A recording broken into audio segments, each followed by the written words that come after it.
And there we go. Welcome. This is our May Fellowship Circle. So I'm here with Janelle, and I wanted to acknowledge that John and Janelle, I'm sorry, John and Jamie, Okay. they are going to be at the We Are Vigil tonight here in Phoenixville. So that was a little bit of an oversight on my part, as I scheduled this May meeting out a couple months in advance, and I hadn't taken that into consideration. So I do apologize for that, but we're going to be having a conversation as if John and Jamie were here with us. So we'll be talking a little bit about, COVID, how this last year with COVID has been. Things are starting to ease up now. What is our life going to be like going forward into COVID, going out of COVID, I should say. And I have a little bit of a structure for tonight's conversation as well, too. So, Janelle, we kind of checked in with each other a little bit. Anything you wanted to say to John or Jamie or anybody who might be watching this within the time bank? Um, I guess you are being missed, Yeah, definitely. More the merrier, but it's understandable. Hopefully we'll see you next month. But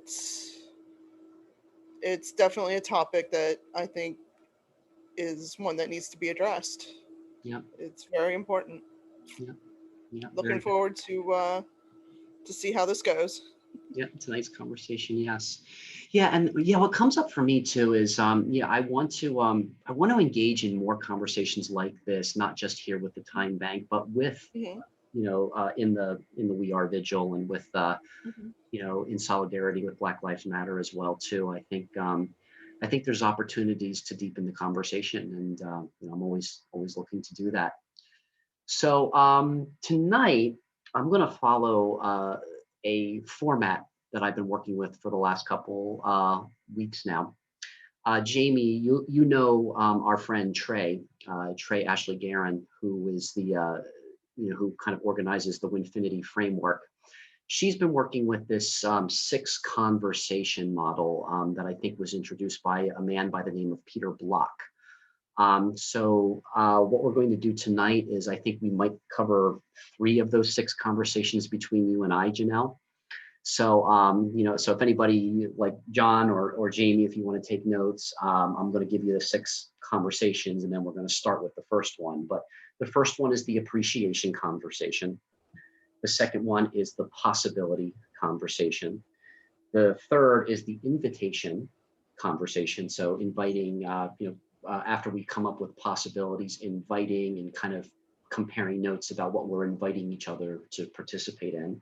The fourth one is called the dissent conversation, where we can bring up concerns and really talk about any kind of red flags that are going off.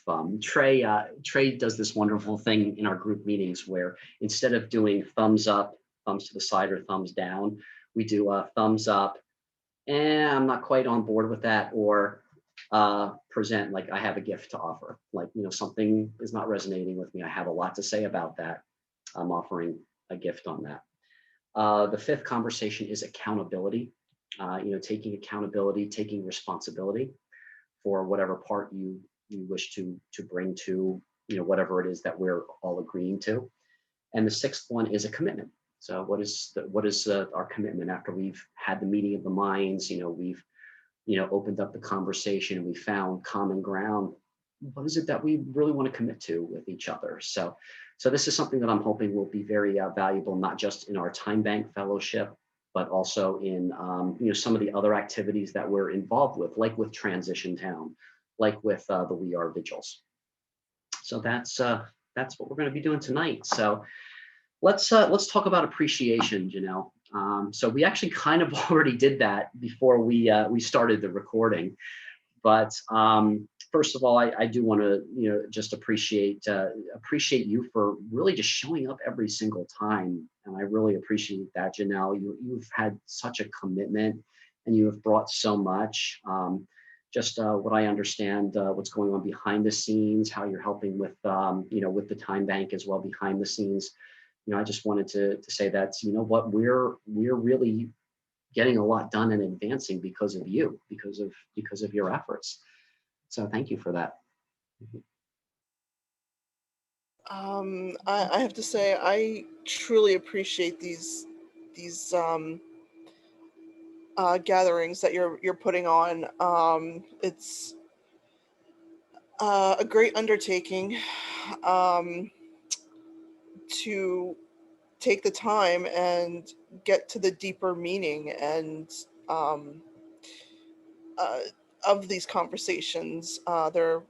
They go beyond the surface, Thank you. and to set aside the time each month to be this devoted is an amazing accomplishment in and of itself, Mm, and I deeply appreciate it. It's um, it can be emotionally draining, and I recognize that, yeah. but Mhm. I appreciate that it takes a lot of emotional strength Mm. to do this on a monthly basis, and I just hope that we can continue this without without fail. Yeah, thank you. And we are, even though there's just two of us. What I do appreciate, Janelle, is I do appreciate the one-on-one time you and I are having right now as well, and that we can still include Jamie and John in this. And I think that's awesome. I was thinking to myself, you know what? I think these kinds of conversations, they work great in small groups, but they also work great one-on-one. And I think it's an excellent thing that that John and Jamie are participating in the We Are Vigil, that we're there with them in spirit, and that we do want to continue to hold the intention of bringing these conversations like this, to that effort as well too. So yes, I'm greatly appreciative that we are continuing on. We are doing this without fail, like you said. So so thank you for that. Thank you for acknowledging that, Janelle. So yeah, so yeah, let's also acknowledge John and Jamie a little bit as well. I want to say that the four of us have been the ones that have been consistently contributing and participating in these groups, but I also want to appreciate and acknowledge John, for his consistency as well, for his devotion to social justice, which is why he's at the We Are Vigil tonight as well, with his dedication to the social media end of the Phoenixville Transition Group, and that's definitely something I'm passionate about as well. Is doing more work with the Phoenixville Transition and having those conversations, those intentional conversations. And I also want to acknowledge Jamie for just really, kind of giving us quantum leaps and just like supercharging, turbocharging, our efforts at the Time Bank with the marketing and with communication and just the very innovative ideas that she's coming up with. And she's become a very good friend to me as well, and been helping me with a lot of my initiatives. So I want to acknowledge them and appreciate them, because I'm sure they'll be watching this recording. But yeah, wanted to voice that as well too. Did you want to say anything to Jamie and John as well? Yeah. Well, they're uh, Mhm. where to even start. They're both amazing people. I don't know John too well yet, Mhm. but in the short amount of time that I've listened to him, and he's just he does so much for the community. It's amazing. And getting to know a person like that is just it's inspiring. Yeah. Um, and the same thing with Jamie. Mhm. They're both like just like pillars, and Mhm. they're amazing. Working with Jamie is just her positivity is just it's outstanding. Yes, it is. Um, and just bouncing ideas off of her, and seeing things come to fruition. And she's not one to let things like sit. It's let's do this. Let's get this going. Why don't we do it this way? Or how about this idea? It's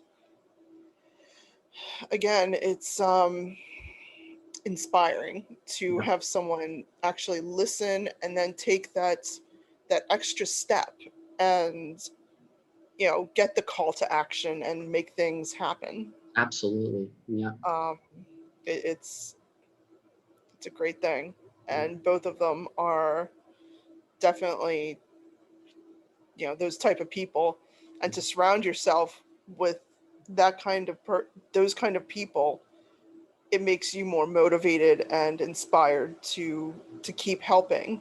Yes. um, Yeah, the people you work with or the people that you commune with make all the difference. And yes. as you were talking about John, something that came up for me as well too, and this might be something we discuss more in the possibility portion of the conversation. Is Okay. we were all present. With you were there, and John was there for the Bridges Out of Poverty workshop that we took over a year Yes. ago now, like a year and a half Yes. ago now. So I'm still very interested in pursuing that work and having deeper conversations, with that organization and with that initiative. They have more trainings coming, and I really want to get back. I'd like to retake the training. I have the book right next to me, ironically, and I've read through it a couple times, and it's amazing what you don't know, all Yeah, of the things that you don't know. yeah, And when you get that information, it's just like, wow. And I know Jamie, you would probably be like, mhm. it's what's her phrase? It's What, about, what you don't know she that you had, don't yes, what you don't know. know. Yes, that's it. And that's what brings, yeah. Yeah, yeah. What I found most fascinating about that was the comparisons between the upper class or the affluent, the middle class, Yes, the middle yes, class, and also the working class or impoverished about what the priorities yeah, are for each of those, and that was a real eye opener, and that's yeah, something yeah. that contributes a lot to my work now, as a matter of fact. So yeah, so that's great. We can talk maybe more a little bit about that when we get to the possibility portion of this. But with appreciation now, let's talk about life after COVID. So we'll kind of delve into a little bit this past year, being under lockdown, being in the middle of a pandemic. What were some of the opportunities, or what were some of the things that you might be grateful for, and what might be we might discuss what are we grateful for now that it's starting to dissipate a little. Oh, wow. um I am definitely 100% grateful that public transportation wasn't totally shut down. Mm, Let me tell you. mhm, um you know the, they did take a serious hit, mhm, um but they never shut completely down. mhm, And um the ability to adapt, I mean, has been amazing. mhm, Just personally and globally. Yes, we're still in the midst of our pandemic, mhm, but we're adapting, and we're finding something that's going to help. And that's part of the human experience is, look, we can overcome these huge barriers mhm. that come our way, and that in and of itself brings a lot of hope. And I think for me personally, it brings hope, Yes. um, that we're going to be stronger on the other side. Mhm. um, our adaptability is just astounding. Yeah. Yeah, absolutely. That's the word for it, is adaptability. Being able to, navigate this technology and meet Yes. virtually. A lot of Yeah. opportunity has come up over the last year in, I'm mhm. I'm a part of so many Zoom meetings these Yes. days. It's amazing. I had never used Zoom before. I didn't even know what it was. Mhm. But I'm finding myself in like different chat groups now, and it's Mm. amazing. I It's was coming out socializing. of one before this one, and I Yeah. said, I'm sorry, but I have a hard stop at, you know, 6:45, Yeah. Mhm. so I can get to the next one. But being a person who can't drive, Mhm. this has been a godsend. It's like, wow, I don't have to plan my life around the buses. I Mhm. can do a Zoom meeting and be present Yes. Mhm. um, with people. Yeah, amazing So, how much you can get done too just by being in a Zoom. right. Yeah. Mhm. Absolutely. So that option has now, really flourished in the middle of Yeah. this pandemic. I, Yeah. I do I do have to say though, there is such a thing as Zoom fatigue. Yes, there is. I've I've personally had that a little bit. I didn't realize it at the time, but it is a thing. Mhm. So, John and Jamie, if you see when you see this, Mhm. I know what it's about, and you've probably had it too. Mhm. Uh, Mike, I'm sure you've had Zoom fatigue. I've had Zoom fatigue. So, Yeah. I get Zoom but fatigue in our board meetings.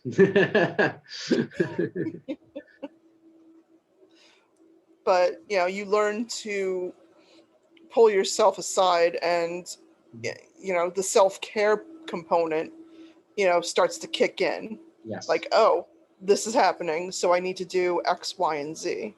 Mhm. Yeah. Yeah. Absolutely. And on the self-care end of it, yeah, for me, how that kind of manifested itself was, I think it was 8 months. 8 months, I hadn't really exercised a lot. I Mm, was charged with watching two young boys in addition to my son.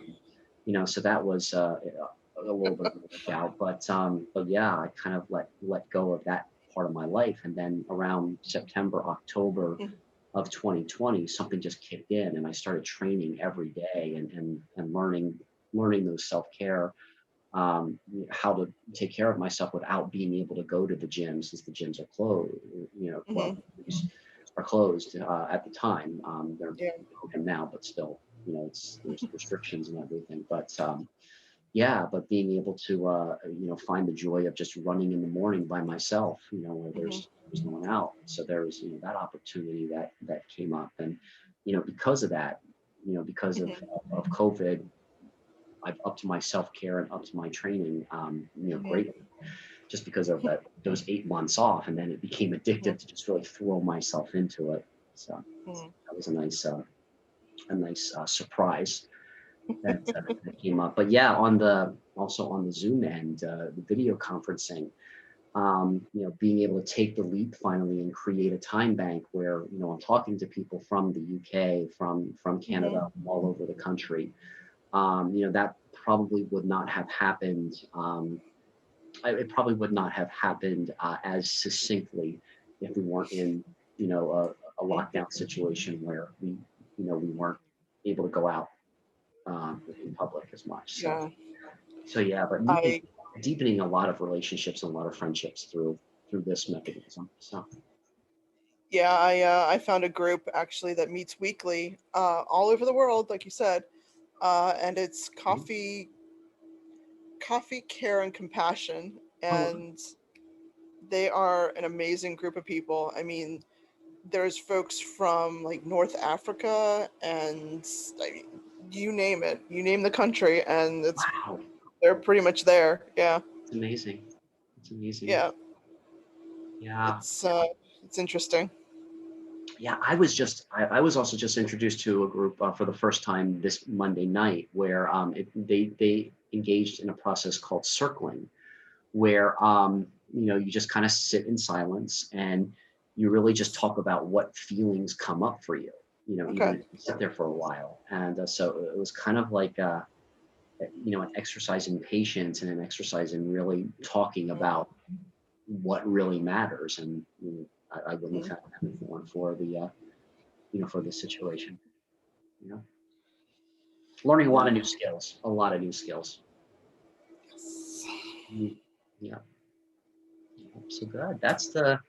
I'd say that's the appreciation conversation. That was fun. Yeah. That was fun.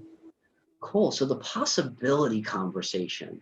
So this is where we kind of talk about where are we going moving forward. What are some of the things we might want to create or we might want to explore. Any questions we might want to ask, and not necessarily to get an answer, but to kind of consider the possibilities. But now that we're going into a new phase with this, what are some of the things you want to explore or create? Uh, hmm. Well, uh, pre-pandemic, right before it hit, I was starting to do my job searching, and that came to a complete stop. Mm, yeah. Um, so now it's inching that way, but because I'm doing a new training, Mhm, it will hopefully lead me towards employment in the area I want to be in. mhm, Um, I'm not looking to be paid, $1 million. That's not what I'm in it for. But um, it's something that's gotten me excited, mm, and um, it doesn't happen as often as I would like it. mhm, But having that excitement about something again, mhm, um, and just going through that process is you know with the possibility of employment towards the end, mhm. it's just that excitement builds. Yeah. What is the um area that you want to work in, peer specialist. Mhm, So it's working with people with um similar backgrounds as myself, mhm, either co-occurring or not co-occurring mental illness mhm, field. mm, um but just helping them along their journey. mhm, Um, as someone who's battled with depression and anxiety, mhm, um, I have tools in my tool belt now that help me kind of on that journey to recovery. mhm, Um, and I'd like to kind of be one of those people who can instill hope in others that, yes, although I'm not there yet, I'm on my way, and so mhm, can you. You can do it mhm, too. This is what works for me, but maybe I can. We can find something together that might work for someone else, mhm, um, who's on their journey but hasn't arrived yet. mhm. Oh, wow. Um, That's amazing. No, that's personally very intriguing for me, because I'm involved with a group that works with mental health and mental illnesses, who work with suicide survivors and right. so that's very intriguing to me. How yeah, well, going deeper into that possibility, how do you help, or how do you lead someone to that point where they come out of it at in the other on the other end? Well, Hmm. I think it's really about instilling hope. Mhm. Without hope, you really can't move forward. Yeah. And with a lot of people, they've lost hope. Yeah. And kind of like showing them that, this is where you're at right now, Mhm. but this is where that it's not, it doesn't have to stay this way. Mhm. and in that there's growth. If you Mhm. can get them to admit, well, yeah, I am here right now, but you know Mm. what? It's not where I want to stay. Yeah. That is a huge step too. Just Yes. admitting that, oh, you know what? I want to work towards being better. Mhm. Um, that possibility, that hope, Mhm. as small, I mean, it could be a grain of salt, but Mhm. if it's there, it's something you can work on and build upon. Mm. And that's what I kind of want to help people like look at, and you know Yeah, no, I'm coming up with all kinds of possibilities listening to this. Yeah. So I think there'll be some neat stuff that comes up when we get to the invitation part of the conversation. But yeah, tell me more about that, Janelle. Tell me more about maybe some of the people you have worked with, or some of the friendships you've had cultivated where hope came into the picture. How did hope come into the picture, and what were you hopeful for? Mm. I actually have a friend who now lives in Arizona, um, and she was a she's a survivor. Mhm. I don't say victim. She is Yes. a survivor, Yes. of of abuse, Yes. and she is on her journey. Mhm. Um, but I met her via a women's group, Mhm. and she and I became pretty fast friends because she really didn't have much of a support system. Mhm. And just having someone listen and be there was something that just, didn't really come into her circle too much. Mhm. And I said, well, why? I mean, you are an amazing person. What has happened to you is not who you are. Mm. And she kind of looked at me like, huh? And I said, this does not define who you are. Yeah. You are, and I gave her name, and these are your qualities. This is what I see, Mhm. you know? And she just, we became fast friends. Mm. Now, taking on and listening to her story and different things, after I put my brave face on and Mhm. listened and whatnot. But when I got home, I just, it was a lot. I ended up breaking down and just crying, Mm. because it's what she's been through is just wow. Mhm. Um, but that it was an emotionally draining Mhm. experience. But at the same time, she's an amazing woman, Yeah. and um, I continue to reach out to her and see how she's doing, and she kind of checks in with me. Mhm. Um, Mhm. so having that connection with someone and finding it on my own, not Mhm. really like having a friend of a friend kind of introduce me, but to actually put myself out there for me personally is Mhm. a huge step because I don't typically do that. Yeah. Yeah. Wow. Yeah, But yeah, I can see that. Yeah, I can see you being a very good peer counselor type of a role. Now, yeah, so like so like domestic abuse situations. Are there any other situations, or any other situations that you would have an interest in really helping people through? well, initially, and this is going back probably 20 years Mhm. now, um, I initially wanted to be a caseworker. That's Mhm. what I had thought about going to school for was social work. Mhm. Um, and ironically, I was talked out of it, Hmm. being impressionable. Mhm. Um, they said, "Oh, you don't want to do that. You're going to burn out." Well, Hmm. guess what?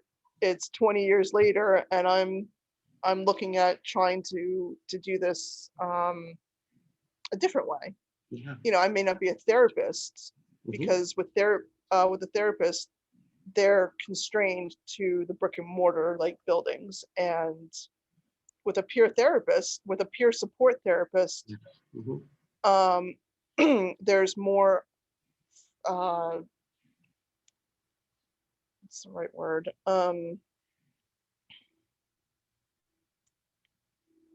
It's more flexible, Mhm. with the conversations you can have, and the advice, the different things that you can talk to them about. Yes. Whereas with being a full-on therapist, Mhm. you have your it's giving, clinical advice. Mhm. Well, not advice, but it's more clinical, and it's the therapist talking to the client. Mhm. Whereas, with peer support, it's a peer to peer. Yes. So it's okay. It's I have my issues that I can actually share. You Mhm. have your issues, so there's more of a bond, Yes. Mhm. a bonding experience, and Mhm. that whole thing just really kind of, again, gets me kind of excited. Yeah, yeah, me too. Yeah. You actually just reminded me. I was invited to become a part of the Suicide Prevention Council of New Jersey as a peer. Okay. And my friend Janet, who wrote the play that we're in, she's the only really peer advocate on that council. Um, Okay. and you just reminded me that I would be very interested and passionate about serving on that council as a peer as well too, because I have a good friend who is a psychologist, a doctor, and she Okay. says that she has to wear her armor. She has to wear her clinical armor, Right. and she feels very, she had expressed that she kind of felt very limited about what she could say or what she could share or how she could connect with her, Right. her clients. And I mean, I'm not knocking the yeah, the the, the therapist's role. Don't mhm, don't misunderstand me. yeah, I have such great respect for my own therapists and therapists in general. yeah, Like, it's just, they're amazing. mhm. But I want that flexibility. Yeah, there's barriers. I mean, my wife is an art therapist, so and there's barriers. There's Yep. lines that they're not allowed to cross. Right. Yeah, and that's the kind of thing too, where like you think about some of the issues we're facing socially today, like some of the conflicts with law enforcement, with the police. My Yes. understanding is talking in these talking with my friends who are who are into suicide prevention and understanding suicidal ideation. We brought up that they're not allowed to express any kind of vulnerability whatsoever Yes. Yes. about about that, or else they'll lose their jobs. And Yeah. that's Yeah. a barrier that. Um, I I I wish it would be my dream come true Mhm. that our law enforcement would have some kind of training, and continuous, like, updated training Mhm. on how to deal with, folks who are emotionally, um well, Mhm. emotionally unstable, I guess, is the right way to put it. Sure. That's going with, like, all the different, there's so much, and without knowing what you're working with, it makes it near impossible to really have them do their jobs effectively. Mhm. I mean, it takes more than pulling a gun and shooting someone if if they're, you know, doing whatever. I mean, I'm not gonna say not non-compliant, but you know, there are other avenues to take before you use violence. Hmm. Hmm. Yeah. Um, Yeah. Emotional that should intelligence, be. emotional IQ is something that I think, I think is We, trying. Yeah. Go ahead. No, please go ahead. I think we could do an entire series on emotional IQ alone. Mhm. Absolutely. Yeah, there's this one thing I really want to do, and Jamie and another friend of mine are talking tomorrow morning because Mhm, we're very concerned about what's going on in the Middle East and the mhm. conflict between between Israel and Hamas and and Jews and There's a Islam in general. And one of the things that I would love to explore, with people who are having trouble emotionally or just coming into conflict with other people all the time is this there's these wonderful techniques about helping people talk about, first of all, the facts, what is observable, talking about what's the story they're telling themselves, what is the judgment. Go ahead and tell the story from your point of view. Don't worry about accuracy, but get it out, and then getting out about how you feel about it. How do you feel? How do you feel? Identify those emotions, because just identifying the emotions can be very helpful. And then there's some things I would like to introduce about how to recalibrate those emotions or manage those emotions as well. Yeah. um, that just brought up a whole lot for me. Mhm. My dialectical behavioral training Mhm. just brought up because there's a section on emotional regulation, Yes. Okay. Hmm. um, and in that there are different um, techniques Hmm. to naming your emotions and dealing with them, sitting with them, and there's different things that go along with that. But um, DBT has been, again, it's dialectical behavior therapy. Mm. It is one of the most amazing therapies I've ever gone through. That's I wonderful. I I would recommend it to anybody, Hmm. because there's like 5 different sections to it, and when you go through each, well, also modules, there's Hmm. 5 modules, and each one gives you more tools to to cope with different things, Wow. and it's amazing. Mm. I again keep my binder close by. Hmm. That's wonderful. How long ago did you have this training or take this training? Um, it's been a couple years now, I think. Hmm. Um, and they have like, again, I did the group training. It wasn't full on dialectical behavior therapy. Hmm. Um, but um, it's been couple years now, I think. Hmm. I'd have to check my certificate. Yeah. Yeah. Um, It's great though. Yeah, these but are some yeah, of the things we really want to, practice more of. We really want to introduce, and I think you would be wonderful to facilitate something like that, Janelle. So I'm sure Jamie's gonna love hearing this conversation as well. This is something that we really want to do more of. My friend Marta is involved with a project where they're working with the Air Force and the military a little bit as well yeah. too on collaboration. And there's 6 skills or 6 competencies that we work on. One of it is an energy awareness, which is emotion, the emotional awareness as well. It's funny you should mention um, military. Hmm. Uh, I'm actually attending a veterans picnic Oh wow. uh, that's being hosted by the Pennsylvania Bikers for Justice. Interesting. Okay. Southeastern. Hmm. They're a nonprofit that Jamie and I got to meet during the nonprofit networking Okay. event. Hmm.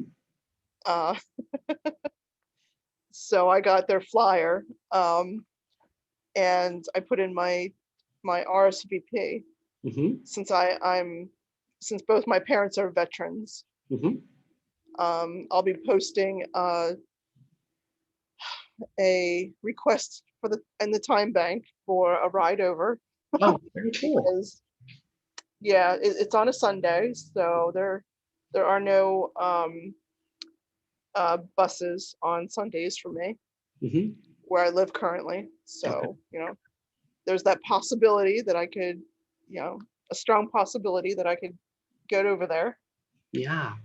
Yeah, that's great. Now, where is it at? It is at the it's at the VFW over in Royersford, Oh, in Royersford. 730, yeah, 730 South 4th Avenue, Royersford. Hmm. And what's the date on that? Um, June 27th from 12 noon to 4 o'clock p.m. And what day of the week is that? Is it on the weekend, you said? I gotta check again. It's June 20th. Not sure. Uh, Mhm. what I would do without my calendar. Yeah. Yeah, no, 'cause this is very interesting to me, and it's something maybe you, Jamie, and I could discuss more of too. I started talking to a man who works with veterans, but Okay. we haven't been in communication for a while. But yeah, this is the kind of work I want to do a lot of work with veterans. I want to work. I also want to work with people who are in prison as well. Yeah.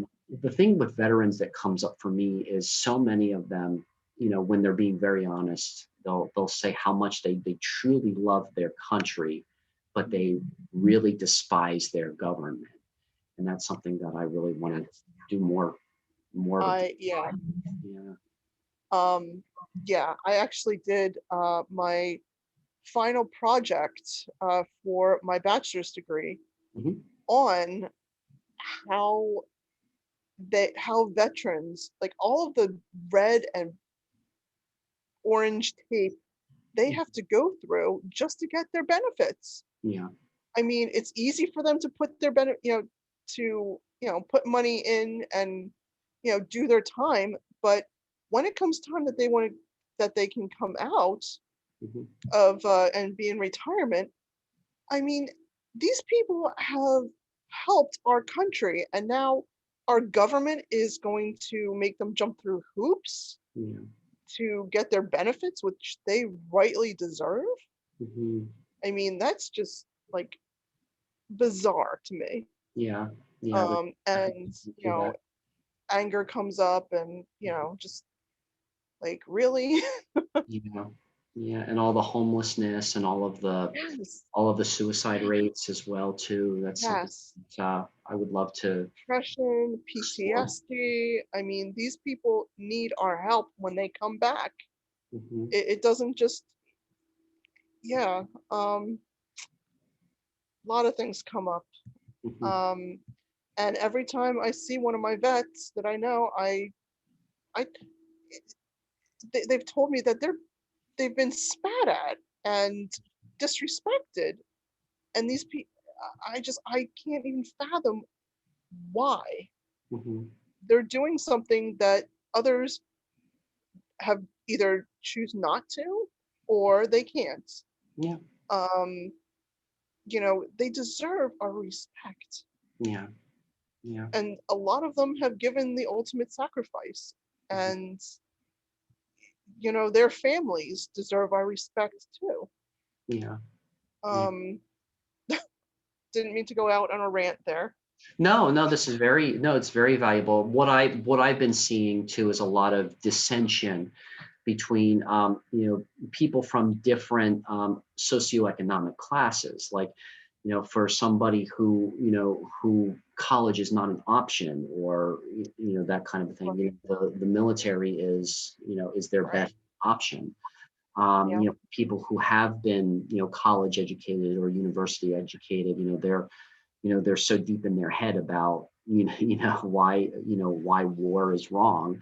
And that's, you know, they don't, there's not the emotional skills to really understand, you know, Right. why people do what they do. And in a lot of ways, you know, poverty is contrived, you know, to initiate war, to start war. And that's a very emotional hot button, and something that requires a lot of emotional EQ, emotional IQ. It really does, Yeah. to, you know, and And yeah. you mentioned not being able to afford to go to college.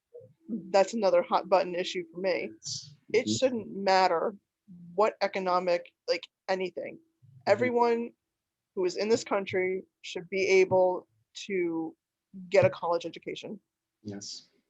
Um, or I mean, just to be able to first graduate high school Mhm, with your degree, your high school diploma, mhm, and do it successfully, not just like the whole what is it called, No Child Left Behind mhm, is the worst thing I think has ever been enacted, mhm, bar none. We need to get rid of that. mhm. um Yeah. Tell me more. Why is it ineffective? well, because we're pushing children through the system that aren't ready to go. Mhm, And that in by pushing them through the system, they're ending up out of high school without the knowledge and the skills that they need to succeed. And maybe by holding them back a year until they get the knowledge that they need, to succeed later on, why is that such a travesty to be yeah. held back? Mhm, Granted, your friends and the and whatnot are moving forward because they're ready, but you know, it's I would yeah. rather see a child held back, and when they're ready, to move forward and be successful, Mhm, than to be just pushed through the system and then dropped, yeah. you know, and have the rest of their their days be kind of you know more like taxing via the government, because now it's a ripple effect. Yes. Yes. Um, Yeah. Yeah, and that's but really yeah, what no, being dropped. You know, it is being dropped, and I think there's a lot to be said for acknowledging and helping teachers, helping educators understand the different kinds of intelligence, and that, you know, these standardizations, they're just, you know, mhm, they're they're obsolete. They're very obsolete, and there's no life to yes, it. Yeah, and it's the kind of thing that's also, you know, in different areas in different regions. What comes up for me as you're talking about all of this too, Janelle, is that school was never safe. School was never a safe place for me. no, And I felt like I would have been a lot more effective, or I would have been evaluated better had I been in a safe environment. To me, it wasn't. I mean, I used to love learning. You know, the first couple of days of school, I would go in and I would be like, I can't wait to, you know, to really kind of yep, learn and yep, do this.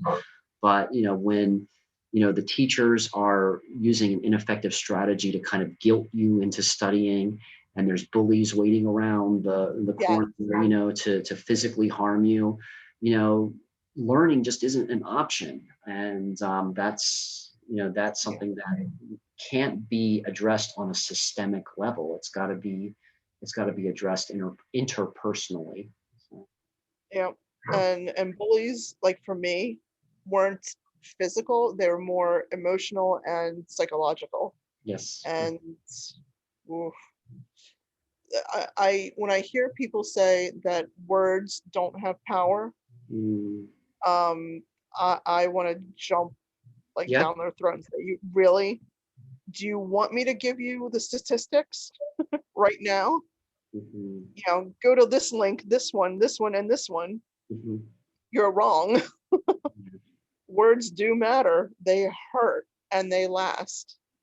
Yes, they do. Um, but again, I get kind of impassioned about certain Mhm. things. That would be a great, invitation. That would be a great thing to explore about, Mm, psychological self-defense. yeah. Yeah, that's the kind of thing that I would love to explore more. So we've been talking for an hour. We've been doing great here, Oh, Janelle. wow. This is great. So yeah, so we kind of discussed, we had the appreciation conversation, we had the possibility conversation. Mhm. So yeah, I'd like to talk about, where we've been so far with these fellowship conversations through the time bank. I also want to acknowledge again Jamie and John as Yeah. well. If we were to talk about now, we've talked a lot of possibilities here moving Yeah. forward in our life post COVID. So we talked about a lot of potential there. If we were to talk about moving forward or doing something, what would we be inviting each other to explore more of? So we can talk about what you would invite me to be, exploring of Jamie or John, or maybe even together as a fellowship here. Mhm. What might be worth our time and interest to start exploring more and to start doing more of based on some of the possibilities we talked about today. Um, hmm. um, wow. Um,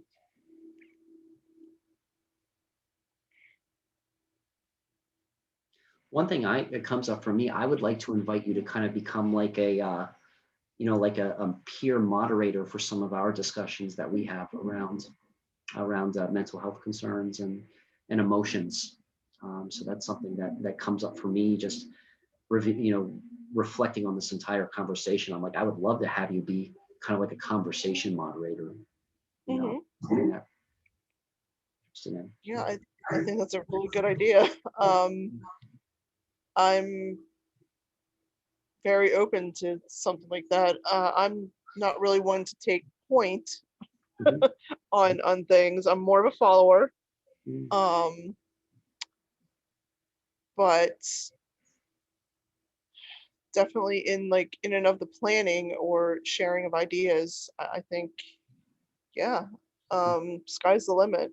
Yeah, yeah. Um, I would really hope that more participants would come forward to join us. Mhm. I know that there are probably time bankers out there that are not computer savvy, but somehow reaching them and getting them maybe a little more involved would be my hope. Yeah, yeah. I would like to Invite you. invite more deep conversation, through the Time Right. Bank organization. Yeah, you know what? This is a great time to bring this up now too, with the great, we both participated in the Great Relate that Jamie Yes, I was. initiated. You need to get out of my head. Yeah, yeah. No, I would like to. Yeah, yeah. I mean, we've got Yeah, a few minutes here. definitely. Bring going through all of that information and all of the responses Mhm, has been really eye opening.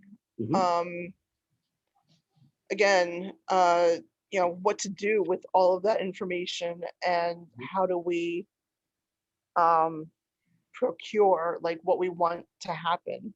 Yeah, There are numerous possibilities um, to to look at and different avenues to take, and um, again, my hope would be something like that could be proactive and positive mhm. because this is something that's going to happen on a yearly basis Mhm. if things come to fruition. Yeah. One thing that came up for me, I'm surprised I didn't think of this sooner. From my conversations, and from what Jamie had been some of Jamie's interests. I think one, and from what you had said before too about having a fellowship about holistic or alternative medicinal practices and more traditional clinical. I think one thing I would like to put the invitation out, and Jamie, hope you're watching here as well, is I think the first step would be to invite people who do practice energy work, like Reiki, to Reiki, come yeah. together and start to We have we that kind have of we have conversation. we have 3 or 4 at least in the Yeah, time bank. yeah, yeah, I'm thinking like about 3 right off the top of my head right now. yeah.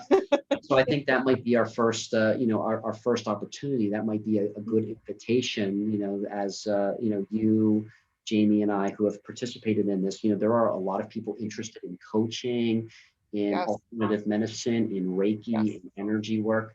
I think that might be the first invitation I would like to make to increase yeah, involvement in our fellowship circle to maybe have that conversation around, yeah. what are the conflicts and what can be the potential Mhm. if, East and West, or if, alternative holistic energy practitioners, really could Right, work effectively, with yeah. traditional medicine. So yeah. Oh, and I know you've mentioned that you practice numerology. Mhm. I would hope that you could do something, in that regards, because I've never heard of it, and just do like a session on what it's all about and how it works. Yep. Like, Absolutely. yeah, Yeah, I do a lot of work with numerology, astrology, dream work, dream interpretation, lucid dreaming. Yeah, so there's a lot of possibility there for I think all of us to kind of rotate the facilitator role around and share. Because that's I think there's a real potential there, especially in Phoenixville. And I think yes. to me, that's the logical next step, and that would be the invitation Hmm. to extend, to Jamie, and to the other time bank members. Hmm. Hmm, I mean, it's the kind of thing where I would love to have this conversation, with the board, where we start from the inside out, where we start with Right. appreciation, work out through possibility, and then invitation, and so on and so forth. Hmm. Um, I could be wrong about this, but my sense is that that the board might be resistant to that kind of idea, but I think we have the interest in our community Hmm. to start the conversation. Right. Start the conversation at least. What's the worst that could happen? They'd say no. Yeah, yeah, yeah. So I think it's a matter of maybe just reaching out to those individuals. Yeah.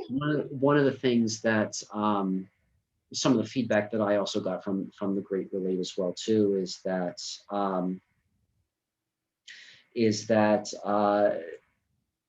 the time bank concept is not very understood yet. And that's Yep. where I think a lot of people are resisting having conversations with, Yes. Yes. with the board, with the board. Um, Mhm. yeah. Anytime I bring up time banking, I get the blank, questioning look. Yeah, yeah, mhm, And yeah. yeah. So I think starting from the inside out with the interests would be, would But be, now that we have our mission, vision, and keywords and things, and I have our cards, I can, we can start to explain it better, I think, mhm, yeah, I think so too. with a clearer, you know, clearer way. Yeah. Yeah, one of the other things that, again, reflecting on this conversation is I Mhm, think there's opportunities to, mhm, work within the community with, with law enforcement, with our veterans. this was something I brought up, and this is something that's my interest. I don't want to bring it in here as an invitation yet, but I'm very interested in working with with the prison system as well too. To my friend Marta has been involved with the End Violence program, and she had a wonderful experience, working within the prison system, bringing some of this, some of these ideas into there as well too. Yeah, the recidivism is something that needs to be addressed. Mhm. And when prisoners come out, the stigma that's attached, you know, Mhm. things need to change, both Yeah. inside and out. Mhm. Yeah. Um, Absolutely. Yeah. And like to have these conversations also with our transition initiative, with the We Are Vigils as well. So there's always that invitation there too, to have those conversations from the inside out. mhm. Mhm. Yeah, you need to work from a safe space and then kind of progress Mhm. outward. Yeah. Um, Bouncing your ideas and philosophies and things to people who are in the safe space, Mhm. and then kind of extrinsically work outwards. Mhm. Because there's going to be there's always going to be resistance to new ideas and thoughts, but once you have your core people, that have your back, basically, Yeah. you can gain more strength and more momentum. Mhm. Yeah. Yeah. Yeah. So with the work you want to do, Janelle, if you were inviting somebody into, into a conversation with the work that you're training for, what kind of, what could we expect? What would the experience be like? I think you already described it with the one friend that you had talked about earlier Uh, tonight. So yeah. Yeah. um, I guess it would mostly be open, honest conversation. Mm, Um, uh, what does the client, what are their needs, wants, and mm, like where are they right now? yes. Because you need to work with the here and now first, Mm, and where do you want to, uh, like what do they want to work on? mhm, Because as the person working with them, you have to work with them and not, say, if they have their goals and you kind of have yours, you have to kind of, what you want for them is different from what they want and need to work on.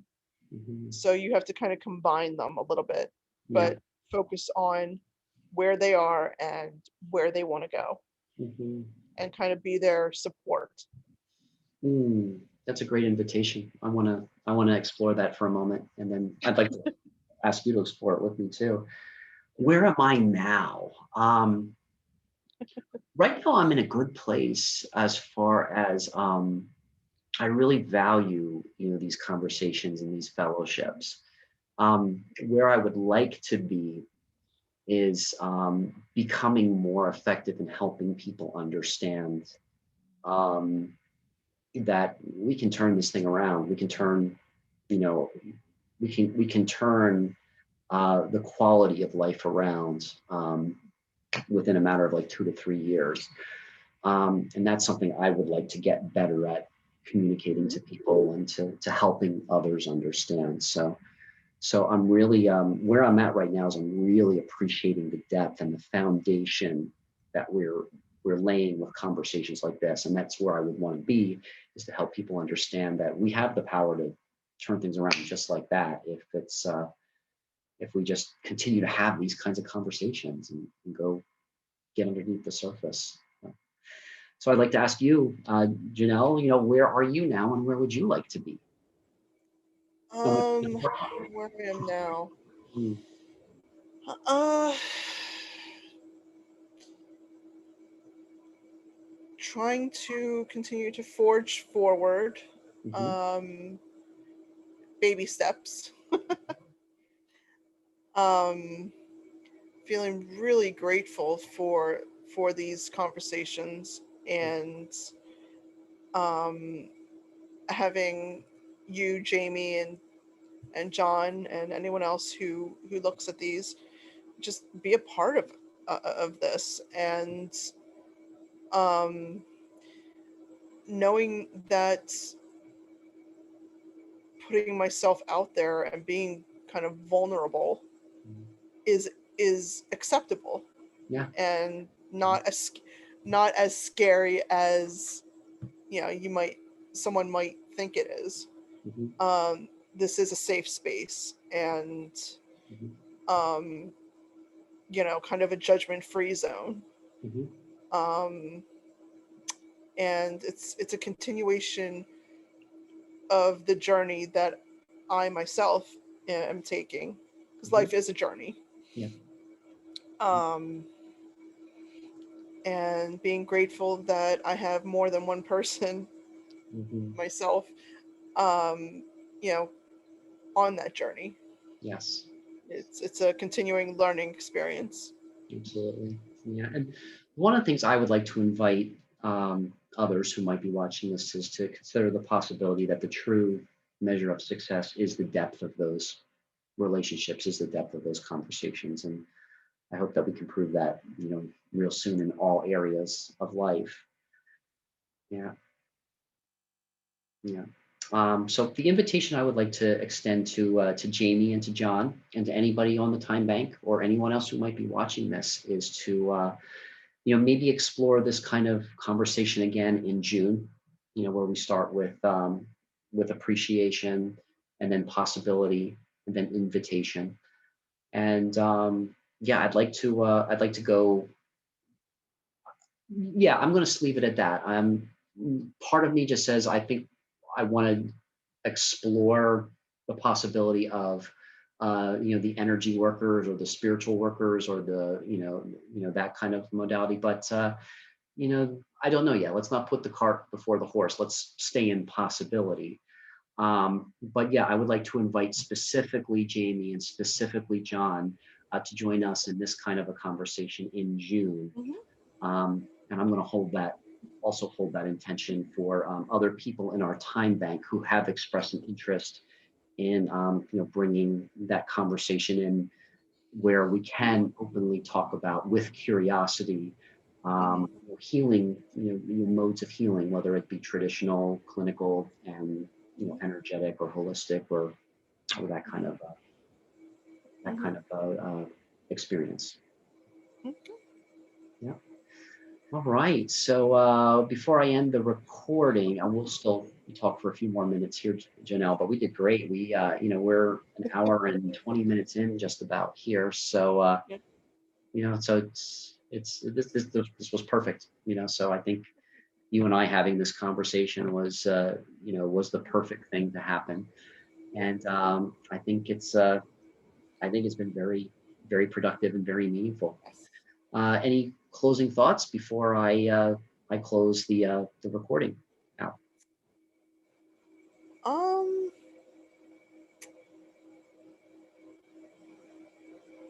I guess I would really the way that this worked was very interesting, and I would definitely want to see um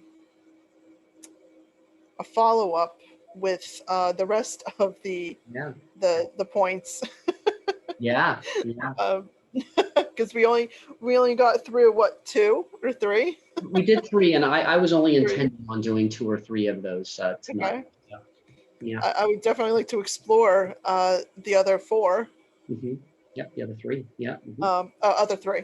Yep. I forgotten if there were five or seven. Yeah. There's six. I'll Six. recap them again here in a Yeah. moment. Okay. Yeah. Yeah. So no, this was powerful. Again, Mhm. I want to credit Trey Ashley Guerin and Parmjit Nahil. They're my friends on my Karmic Margin Call project, Core Fellowship. They introduced this to me. I believe this is Peter Block's work about these 6 conversations, which start with the appreciation conversation. The second is the possibility conversation. The third is the invitation conversation. And the fourth one, which we can do after we have this conversation with Jamie and John and maybe some other Time Bank members, is the conversation regarding dissent, where you voice concerns, voice things that might come up for you that creates a little bit of a barrier, or express a barrier or a boundary. And it's an opportunity for deeper honesty. The fifth conversation is accountability, taking ownership for whatever part that we want to agree to upon beforehand. What is it exactly that we're agreeing to, and what is our part in that? And the final one is the commitment. Making the commitment to accomplishing or seeing a certain result, or creating a project or whatever. So so I was happy. I'm still exploring these, because I was just introduced to this a couple weeks ago, and I'm a part of an inquiry cluster. They call it an inquiry cluster, where we've been through the first 2 conversations. We're going to have the third conversation this weekend. Well, now you have me interested. I'm gonna go and look this up. Yeah. Very interesting. I'm looking forward to telling my core fellowship, how a wonderful, rich conversation you and I had, and that there's definitely an interest, and it's I found it very effective. So. I'd have to agree with that. Mhm. Yeah, then there's Trey's work is amazing. Trey is my partner from Calgary, Alberta, Canada, and she has this whole diagram of a tetrahedron, and it's just brilliant about, well, let me see here, I have my notes here from it as well too, where you really can have these conversations when you hold certain values in mind. Like, one value is talking about what matters, caring about what matters. Another one is learning by exploring. Another one here on one of the corners of the tetrahedron is a pathway to receiving information, how we receive information. And then there's a pathways to talking to each other. So these are all the corners of the tetrahedron, and then each one has like a line that goes to it, like, how do we discover common ground? How do we collaborate equally peer-to-peer without, the cool thing is with our cluster, we're not allowed to tell anybody about what our role is in life, or where we work or anything like that. We all come in, we're just relating to each other as people. Suspending judgment, considering the impossible, set aside roles, as I said, ongoing inquiry, not necessarily coming up with the answer, but asking deeper questions, and finding shared values by just investing the time in each other. And I always say that's great, because this is a time bank. We, invest as much time as you personally need. Mhm.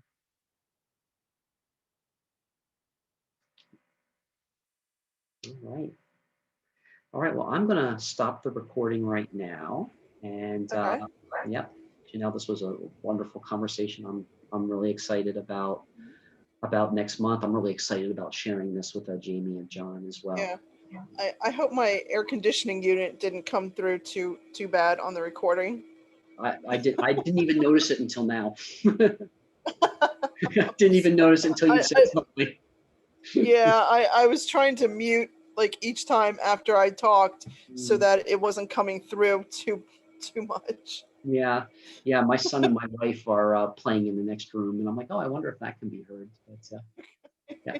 Well, I'm going to turn off the recording now.